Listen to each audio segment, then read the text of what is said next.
Alright, in this video we're going to discuss a strange thing I've noticed, the fascination with retro AR rifles. And it's something that took me kind of by surprise. But before we get into it, if you would please, subscribe, hit the like button, leave a comment, and if you could, become a member. Now, we're all familiar with our basic modern version of the AR-15. It's customizable. This is one of these retro guns, which is a popular style now.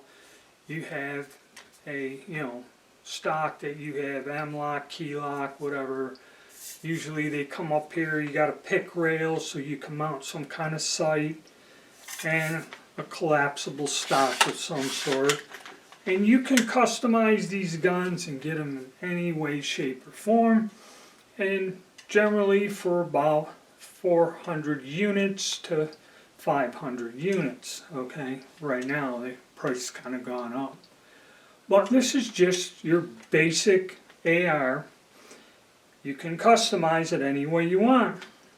And something that everyone knows and loves. But the weird thing is, with everybody hot for these, whenever I show up with the retro gun, and the only two I have are close to the,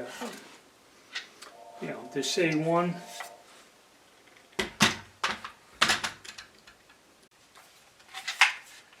Whenever I show up with a retro, I got the A1 and I had the 601. People see it and go, "That's a strange looking AR-15." I said, yeah, it's just the older design.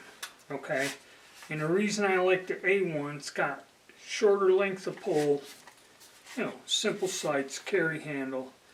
There's something about whenever I show one of these guns to people, they're like fascinated. They pick it up and it's like, ooh, it's light, it's cool, it's, triangular handguard.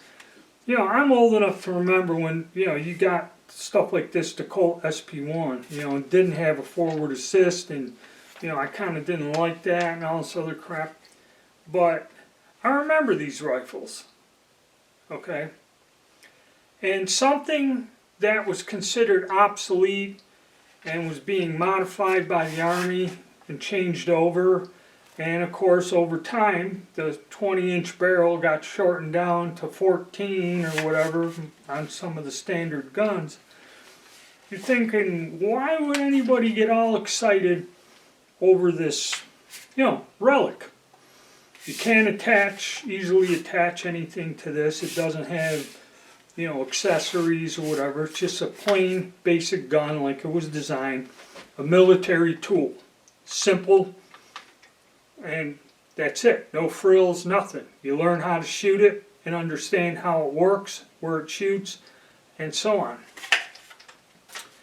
There is something about it. The triangular handguard's a little bit different.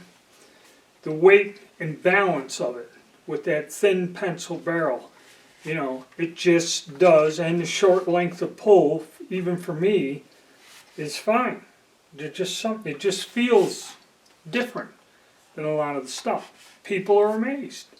People want to know where they can get one. And I was surprised at how many people asked me, where did you get it? Can I get one like it?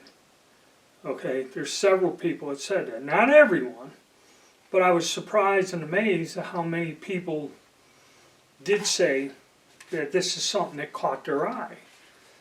So I guess the retro guns do have a place with shooters now. And like I said, a friend of mine, he's got to have one. And when it comes in, we'll do an overview of it and take a look at it. Alright. Thank you and stay tuned.